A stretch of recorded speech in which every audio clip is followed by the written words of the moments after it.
Hello and thanks for making it Jamaica Magazine. I'm Adrian Atkinson. On today's show, we'll look at managing solid waste, especially those plastic bottles. We're also getting rid of mosquito breeding sites and measuring dust and noise levels. Let's get the show rolling.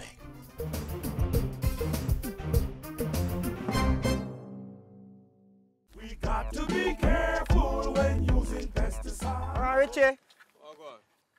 Can I come out to mash up some spraying idea? Yeah, I go spray them corn there. So, are the three wearing the protective gear? Boy, the sun too hot for suit up here, man. So you'd read the label before you start. Wear protective gears. Your goggles, your respirator, your gloves, and a coverall. At least you did have on a cap. Mix only what you need for the day. Use only on the crops listed. And if some chemical left over, make sure you store it in the original container. For more information, call the Pesticides Control Authority at 754-9306.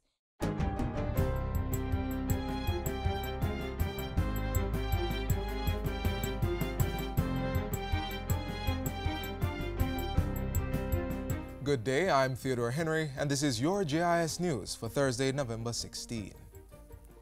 Director General of the Planning Institute of Jamaica, Dr. Wayne Henry, is asserting that the country's economy is not in a recession and is in fact showing positive signs. Dr. Henry was speaking at the PIOJ's quarterly media briefing on Wednesday. Recessions are generally defined as 2 consecutive quarters of negative economic growth, as measured by the seasonally adjusted quarter-on-quarter figures for real GDP. Based on the official estimates of quarterly real GDP as provided by Statin, the economy has only recorded 1 quarterly decline in GDP in 2017, which was attributed largely to the adverse weather conditions experienced. When you consider the general buoyancy in the economy, including increased industrial activities and strong employment growth, we can see that the economy is showing positive signs. In fact, the PIOJ is reporting that after a real GDP contraction of 0.1% in the April to June 2017 quarter, there was estimated growth of 0.9% for the July to September quarter relative to the corresponding period last year. Dr. Henry says this was driven by growth in most sectors of the economy. Hotels and restaurants, electricity and water, manufacturing and construction were among the strongest performers. Looking ahead, the PIOJ is projecting growth in the range of 1.5 to 2.5% for the October to December quarter and the 2017-2018 fiscal year. Meanwhile, Prime Minister Andrew Holness says Jamaica should see an improvement in its ease of doing business ranking come 2018. Mr. Holness was addressing this morning's opening session of the 6th IMF High-Level Caribbean Forum in Kingston. He said measures such as the next-day service for company registration, among other initiatives, should contribute to the positive outcome. Jamaica was one of 34 countries whose economy improved the most across 3 or more ease of doing business topics in 2016-2017. We made improvements in trading across borders. Jamaica reduced the time for documentary compliance for importing by implementing a web-based customs data management platform, Asicuda World. And that made a significant impact. The IMF conference is taking place on November 16 and 17 at the Jamaica Pegasus Hotel under the theme Unleashing Growth and Strengthening Resilience in the Caribbean. The Transport and Mining Ministry is reporting that Jamaica should shortly see an 88% increase in foreign exchange earnings from the bauxite alumina sector. That was revealed at a press briefing on Tuesday. During the briefing, Portfolio Minister Mike Henry added that this yield was being projected from just the opening of GISCO Alpart's 1.6 million tons capacity plant. For the first time since 2009, the bauxite and alumina industry is on a growth path again.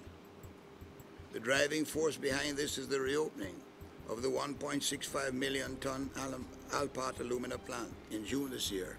During the press briefing on Tuesday, Minister Henry also announced that Alpart would be making 2 shipments of bauxite per month starting this year. The first 35,000 tons of alumina is on the wharf waiting to be shipped on the 5th of December, right?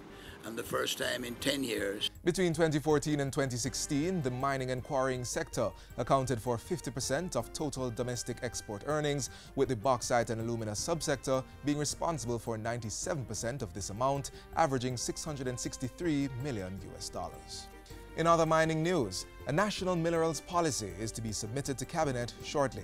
Minister Mike Henry says the draft document focuses on the sector's diversification and continued growth. It is proactive, flexible, visionary, and it brings together the elements that have guided the country's mineral-related laws, agreements, and actions to date. Minister Henry says the document introduces new policy initiatives and is designed to effectively address the challenges of small island states participating in a competitive global mineral sector. The NMP places emphasis on partnership between the public and the private sectors, outlines the possible benefits of the structured development of the mineral sector to the Jamaican people, and the mix of policy measures, objectives, and strategies to be pursued in order to realize the sector's continued transformation and optimal development. Meanwhile, several activities have been planned to increase public awareness when the country observes National Minerals Week from November 19 to 25. These include an investment forum at the Terra Nova All Suite Hotel, a public discussion at Hayes Clarendon, the Minerals Industry Conference at the Jamaica Conference Center, and a mining minerals exhibition and trade fair at the Hope Complex. And finally, over 50,000 Blue Mountain coffee seedlings will be distributed to farmers in East Rural St. Andrew. This was made possible under a joint project with the Japan Embassy called the Enhancement of Production of Blue Mountain Coffee. Member of Parliament for East Rural St. Andrew, Juliet Holness, made the announcement during her recent contribution to the 2017-2018 constituency debate. We want to ensure that we have the best coffee and we maintain it. And the typical variety is the best there is. So we want to expand that. Our goal is to increase the productivity from 40 boxes of coffee per hectare to 10,000 boxes per acre. This we will do while continuously providing the necessary training to our farmers. Mrs. Holness also announced that her constituency would soon launch its first inaugural coffee industry symposium. It's aimed at engaging all stakeholders, including adjoining coffee-producing constituencies, in measures for the preservation of Jamaican coffee. And that's it for JIS News Today. I'm Theodore Henry. Thanks for watching.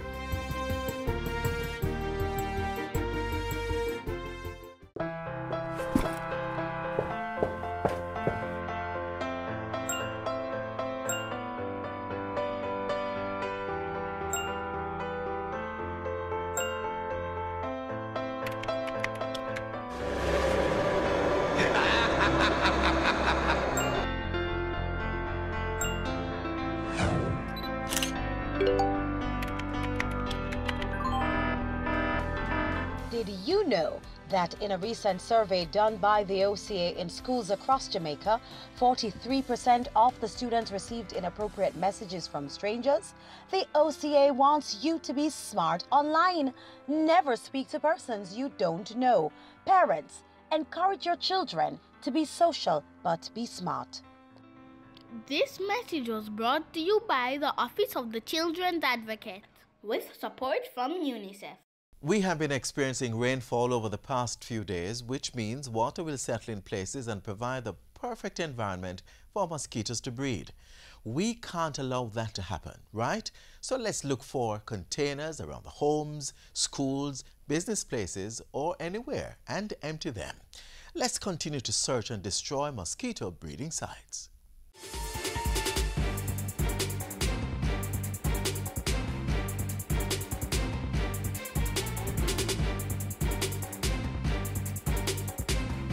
Mosquitoes are undoubtedly annoying, with their irritating sound and stinging bites. But there are more compelling reasons we'd rather not have them around. Several species are carriers of diseases and a threat to human health. Of most significance to Jamaica is the Aedes aegypti mosquito, known to transmit dengue fever, chikungunya, yellow fever, and the Zika virus. Only female mosquitoes bite, doing so to get the blood they need for egg production. And therefore, only female mosquitoes transmit these viruses. The Aedes aegypti mosquito is what we call a timid feeder. So she's easily disturbed when feeding. It means that in one night, she may feed on several persons before she takes her complete blood meal. Each time she feeds, she secretes that substance, And in the secretion of the substance, the pathogen is passed on. So in one night, one female Aedes aegypti mosquito is able to infect more than one person. The female Aedes aegypti mosquito is a prolific breeder. One female Aedes aegypti mosquito is able to lay up to 200 eggs each time she lays her eggs. So one mosquito can populate an entire area. The lifespan of the mosquito is around 3 weeks, and the entire cycle from egg to adult can occur in as little as 7 to 8 days. Female mosquitoes are ready to mate within a few hours after reaching their adult stage, and males are usually ready within 24 hours. This mosquito prefers cleaner waters. For the female mosquitoes, she will lay her eggs in water, and for the Aedes, it will be water which is in and around the household. So while there are a number of things we can and should do to prevent being bitten, the most effective way to prevent the spread of diseases by these mosquitoes is to prevent their breeding.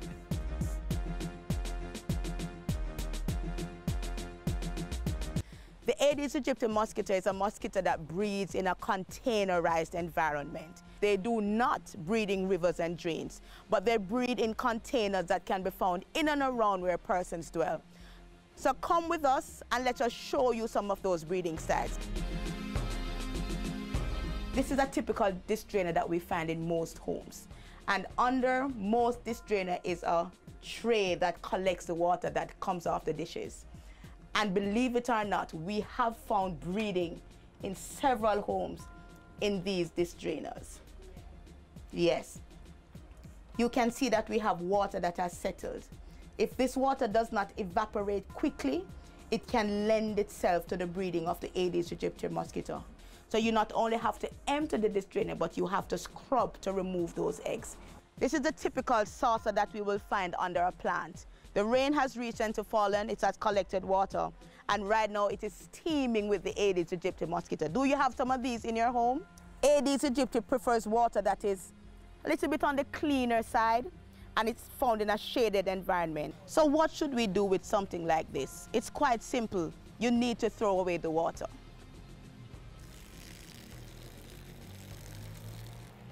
And if these containers are not being used, you have to keep them turned down so they're not able to collect water. If you have them under your plants, we ask that you bore holes in them so that it will not collect water. Do you have these in your homes? We find these in a lot of hotels and business places. And we ask those persons, check these bird baths or any ornamental things like these you have in your garden to ensure that they are not breeding the Aedes aegypti mosquito. There are things like this thrown down in person's backyard.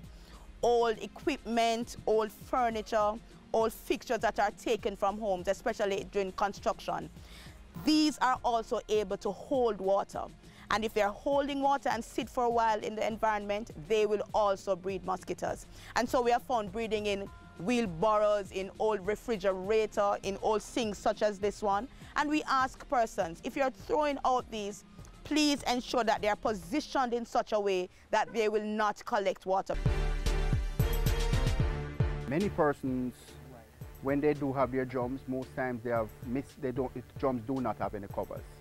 So there is a mesh cover which is so designed to replace the missing covers.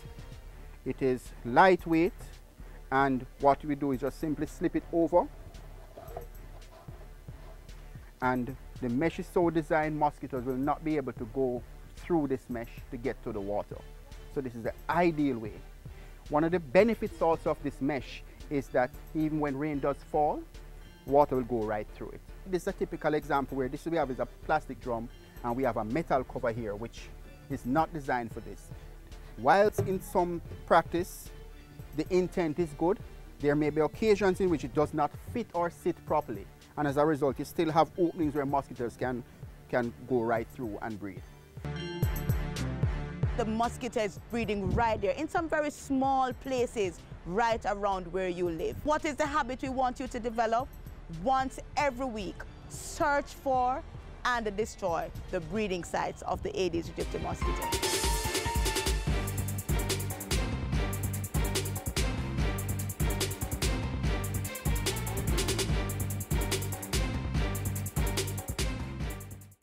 Yo, this is We're committed to reducing the impact of disasters occurring in Jamaica. We're ever ready to assist you before, during, and after a disaster. But everybody have a role to play, so make we work together and follow the plan. Whether rich or poor or where you come from, hurricanes affect everyone, so be prepared. Prevention is better than cure. Be prepared. Listen to OPM. A message from the Office of Disaster Preparedness and Emergency Management.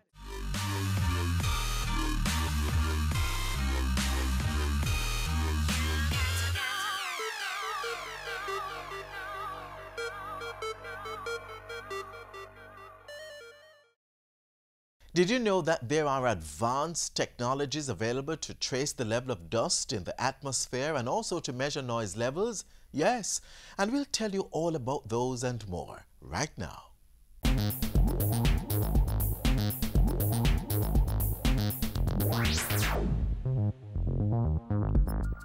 The thick, black, acrid smoke rising from the tail end in front of you. The cloud of dust shooting up from the construction site across the road. The unseen particles in the air. Environmental pollutants that can lead to serious health problems. Over the years, a whole host of measures have been employed to reduce the risks, but still we are not out of the woods. But increasingly, technology is being applied to the problem, and the developments are encouraging.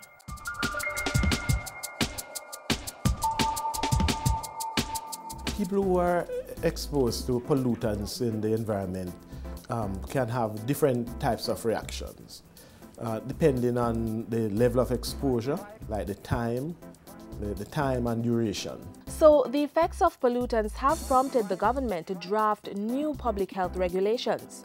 One particular piece of legislation in the works, targeting cigarette smoke, represents a major step forward in discouraging smoking in public places. We must bear in mind that every health impact has a cost related. For some of them, studies will have to be done to determine the exact cost on each health outcome. At Green Expo 2011, where the focus was on environmental protection and preservation, firms displayed the latest technology to help clear the air, literally. Air quality is important, and in an office setting where most of us spend the majority of our day, testing for balance in temperature and humidity is key. Emphasis should also be placed on detecting bacteria or fungi in the air that may lead to ailments. The meter is able to analyze and log temperature, carbon dioxide, relative humidity, dew point, and carbon monoxide, all in real time. If the temperature is too high, people complain. If the temperature is too low, people complain.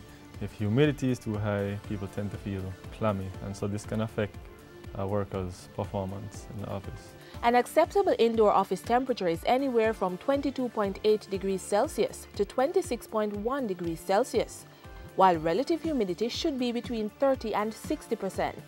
The risk of carbon monoxide poisoning is a critical reason for the importance of air quality testing, especially in factories or power plants that give off fumes or smoke. Dry periods, construction sites, and newly built housing schemes all have one thing in common. They expose us to unwanted dust. Long-term or overexposure can lead to serious risks such as asthmatic conditions and damage to the lungs.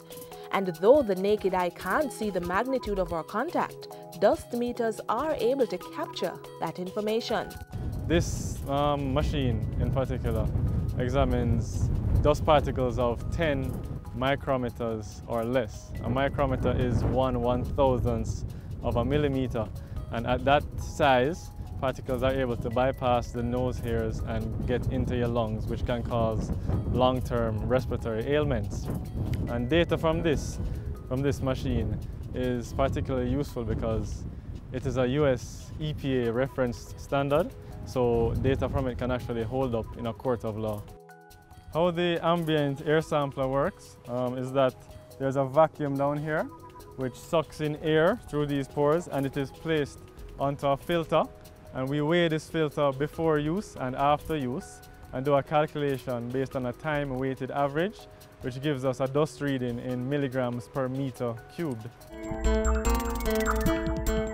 The more data we collect and the more accurate this data allows us to monitor our environment better and mitigate against negative environmental impacts. We use technology to quicken in terms of our studies. Also, we find that employing technology improves our quality of work that we produce.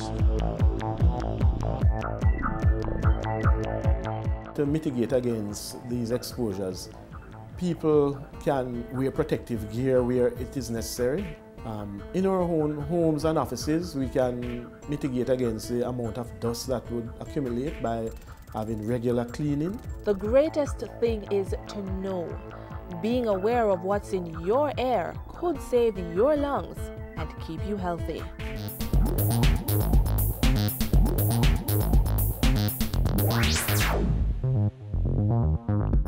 Island clean, so clean. From the peaks to the beach, so clean.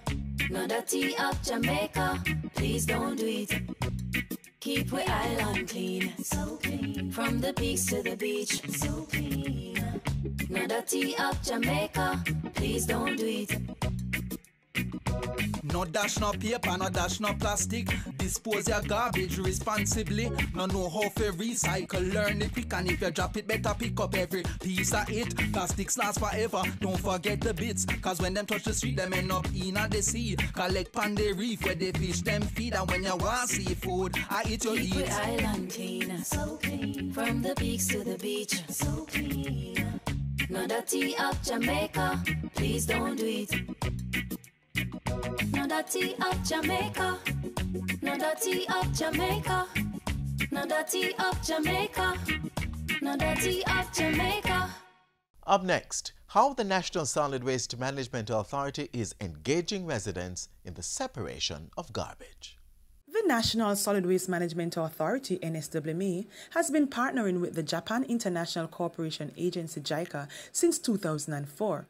Over this 12-year period, 30 employees from the NSWMA have been to Japan, where they received training in areas that included composting, managing recycling facilities, landfill management techniques, sustainable solid waste for CARICOM countries, sustainable waste management for Caribbean islands, solid waste management A, which consists of basic introductory courses, and Solid Waste Management B, which consists of advanced courses. Beneficiaries on return submit a report and a proposal on the subject matter for funding by JICA under their follow-up cooperation facility. One such project is the Solid Waste Reduction through Waste Separation, Waste Diversion and Recycling Pilot Project.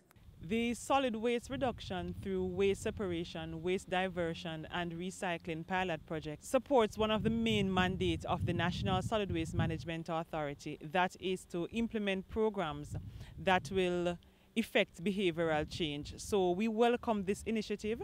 For the next 6 months, the pilot project will be in 3 communities, namely Caribbean Estates and Caymanas Country Club Estates in St. Catherine and Rollington Town in Kingston.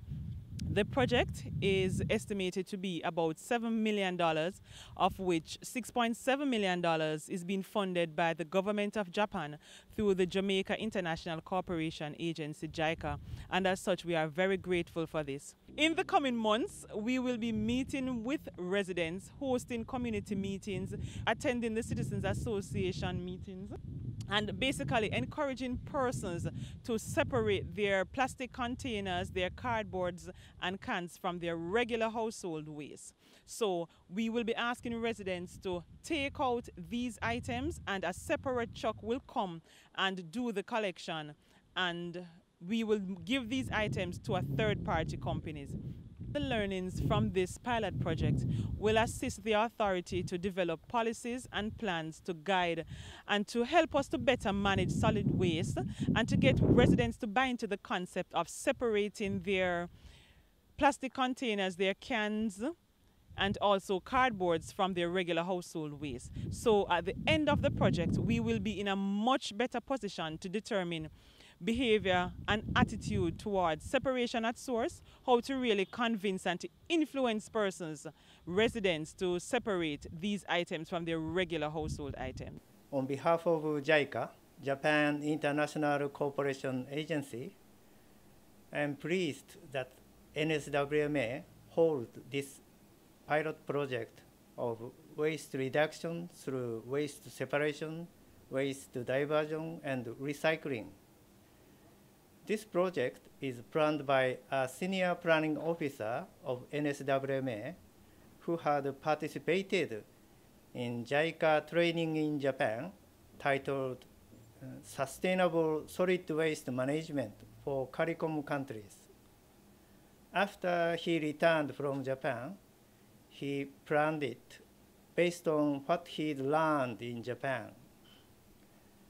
I am happy that JICA can assist this project under JICA Follow-up Cooperation Program, although the amount is not bigger than 6.5 million Jamaican dollars. JICA has been offering several training programs to NSWMA since 1980s. So far, about 30 NSWMA staff had participated in these JICA training programs. This is a good government initiative based on a sponsorship from the Japanese government. It has allowed us to be one of the pilot projects, and we, the citizens and the residents of Caymanas, are grateful for this project because it allows us to sort our garbage, especially with the PET bottles. These are a continuous growing source of concern for our garbage collection with regards to blocking our drains and causing havoc on sea life. NSWMA Solid Waste Management has given us the bags so that it will encourage residents to carry out their bottles and put them in a central area that will be collected once a week. We will be sensitizing the residents based on the fact that it will encourage us to reduce our solid waste disposal. We are taking up the plastic bottles, which we call the PET bottles, for recycling.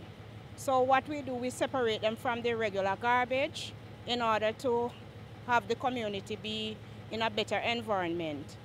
We have collections at the primary school, the Raleigh-Town Primary School, at 17 Montego Street, at the fire station, and Arcot Road for now. But we are enlightening the rest of the community people about this project. It will help the community in a vibrant way because less garbage, less bottles being around, seeing that we have the Zika virus around, this will also help to decrease the mosquito-borne disease being harbored around. I think it is a phenomenal first step in the right direction that Jamaica needs to go, engaging the community.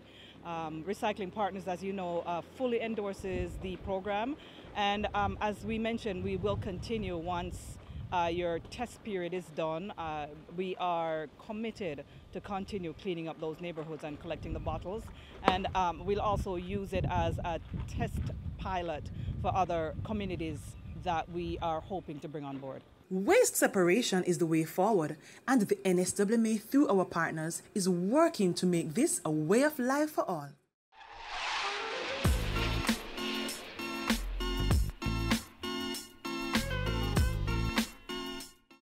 We have come to the end of today's program, but another Jamaica magazine comes your way tomorrow, so stay tuned for that.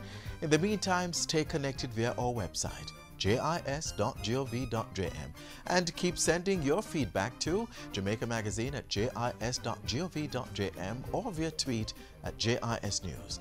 On behalf of the entire production crew, I'm Adrian Atkinson. Thanks for watching.